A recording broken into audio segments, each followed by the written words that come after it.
Saudaraku sekalian, yang membuat hidup kekristenan kita ini gagal adalah ketika kita tidak lagi mendengar suara Tuhan secara proporsional atau secara benar. Mari, saudaraku, kita merenungkan bahwa Gembala yang baik, yaitu Allah, Bapa kita, Tuhan kita Yesus Kristus, tidak mungkin jauh dari kita. Tidak mungkin. Ia selalu dekat. Bahkan Roh Kudus yang dimeteraikan di dalam diri kita, itu berarti Allah tinggal di dalam diri kita. Itulah sebabnya anak tunggal Bapa Yesus diberi nama Immanuel, artinya Allah beserta kita. Kalau Allah beserta kita, mestinya mendengar suara Tuhan itu bukan sesuatu yang spektakuler dan luar biasa. Mestinya itu hal yang normal, saudara. Di dalam Yohanes pasal 10 ketika yang mulia Tuhan kita Yesus Kristus berbicara mengenai gembala yang baik, Ia menyatakan, Tuhan Yesus mengatakan,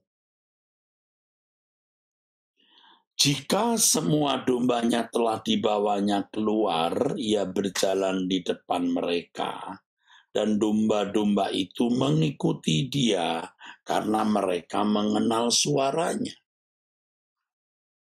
Tetapi seorang asing tidak mereka ikuti, malah mereka lari daripadanya, karena suara orang-orang asing itu tidak mereka kenal. Yang pertama, saudara, kita harus benar-benar bisa mendengar suara Tuhan. The voice of the Lord, suara Tuhan. Suara yang in season, yang in the present, yang up to date, yang sekarang ini. Pasti suara Tuhan terkait dengan pengalaman hidup yang kita jalani, pergumulan hidup yang kita hadapi, di mana kita membutuhkan tuntunan Tuhan, apa yang harus kita lakukan. Reaksi kita terhadap peristiwa-peristiwa atau aksi-aksi manusia di sekitar kita. Tidak kita formulakan dari hasil pengalaman masa lalu semata-mata, tetapi apa yang harus kita perbuat dalam masalah aktual yang kita alami, dan tentu reaksi aktual yang kita harus tunjukkan kepada masyarakat, lingkungan, dan dunia sekitar kita, saudara. Kita harus selalu mendengar suara Tuhan. Itu, saudara, masalahnya. Always.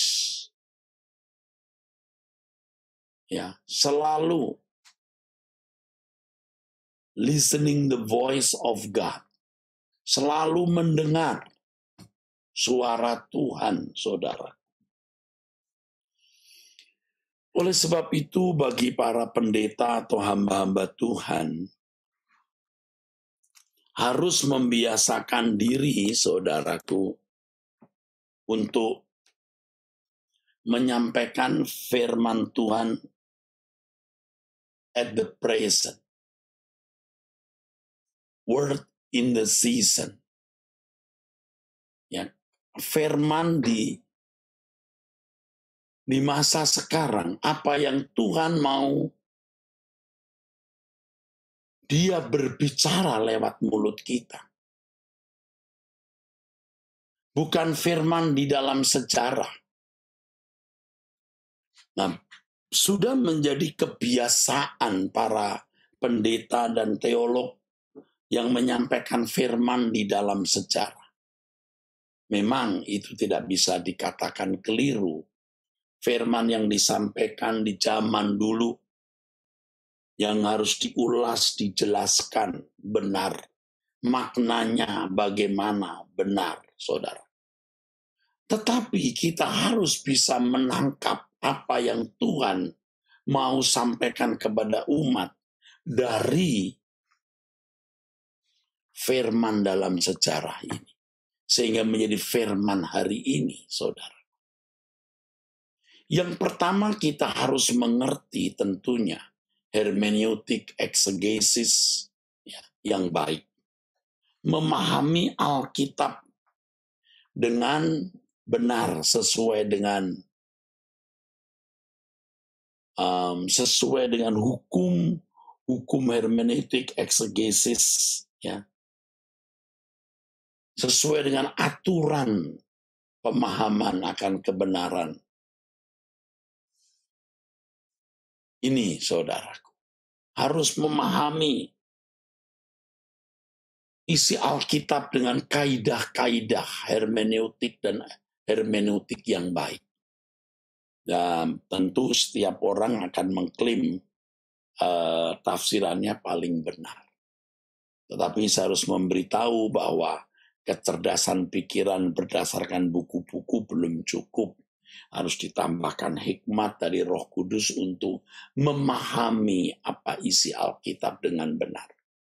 Nah, yang ini seringkali benar-benar tidak diperdulikan. Seakan-akan kalau sudah pakai logika, Roh Kudus tidak memiliki tempat atau ruangan di dalam hidup kita. Ini yang menjadikan teolog ya merasa sudah mengerti padahal meleset. Itu yang pertama, harus betul-betul mengerti kaidah-kaidah hermeneutik eksegesis dan dipimpin Roh Kudus dengan hikmat sehingga bisa memahami ayat-ayat Alkitab, firman dalam sejarah itu dengan baik. Itu yang pertama. Yang kedua, harus bisa memungut, mengambil, ya saudaraku, firman di dalam sejarah itu untuk kita sampaikan pada waktu yang tepat, di tempat yang tepat, dengan cara yang tepat, saudaraku. Tentu dalam situasi yang tepat. Jadi bukan karena kita tahu berbagai pokok ajaran di dalam Alkitab, lalu kita mau pilih-pilih mana yang menarik hati kita untuk kita sampaikan. Kita harus bergaul dengan Tuhan, harus berjalan dengan Tuhan sebagai juru bicara Tuhan, sehingga kita bisa mengambil, memungut, ya, mengutip firman di dalam sejarah itu sesuai dengan yang Roh Kudus kehendaki. Tepat waktu, tepat tempat, ya, tepat situasi, tepat cara. Dan inilah yang membuat jemaat dapat mendengar suara Tuhan yang disampaikan oleh hambanya sesuai dengan season, situasi, masa, ketika. Word in the season, kata di dalam situasi yang ada. Ini yang saudara dan saya harus mengerti. Dan para hamba-hamba Tuhan harus mengerti bahwa jemaat harus mendapatkan rumput yang hijau. Jadi rumput yang hijau bukan hanya bicara ajaran yang lahir dari penafsiran yang benar, tetapi juga firman sejarah yang tepat pada tempat, waktu, cara, dan situasi. Makanya seorang hamba Tuhan tidak bisa tidak. Harus memiliki kepekaan terhadap kehendak Allah atau suara Allah. Tidak bisa tidak, saudaraku. Mutlak, saudaraku, mutlak sekali. Nah, dulu ya seperti saya tentu juga mengalami bagaimana kita menyampaikan firman ya sesuai dengan apa yang kita pikir itu memang harus disampaikan karena kita sedang tertarik tema apa gitu. Kita khotbahkan. Ya, jemaat menyanyi, kita menyanyi, berfirmanlah, berfirmanlah Tuhan, Roh Kudus urapi hambamu. Bukan firman Allah, tapi firman manusia. Memang yang dikatakan itu firman Allah dalam sejarah. Tetapi kalau tidak dikehendaki Allah untuk disampaikan, ya tidak berdampak. Jangan kita yang mengatur Allah, Allah yang mengatur kita. Misalnya seorang pembicara lagi tergerak nih menyampaikan tema A, urapi ini ya Allah. Allah berkata, Bapa berkata, bukan itu yang dibutuhkan jemaat saat ini.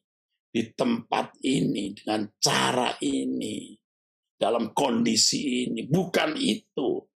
Nah, kita sering berkeras, yang penting ajaran saya tepat katanya. Ya, ajaran harus tepat. Tetapi firman sejarah yang mana yang harus kita sampaikan?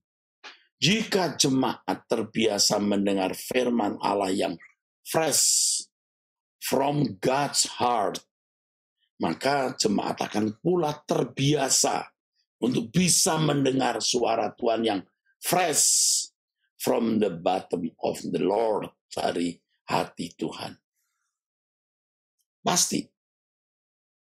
Pasti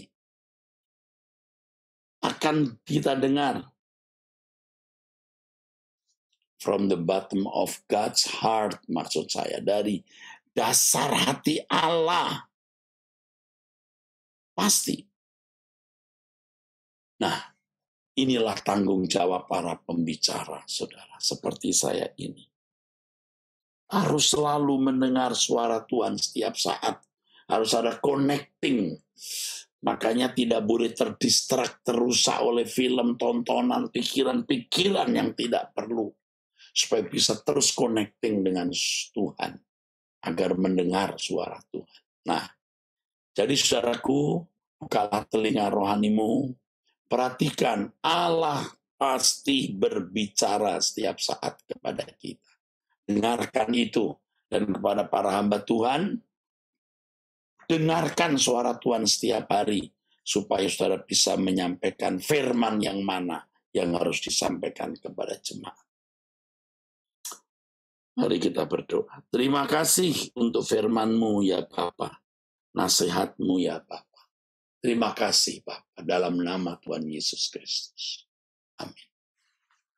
Sampai jumpa, saudaraku, Tuhan memberkati.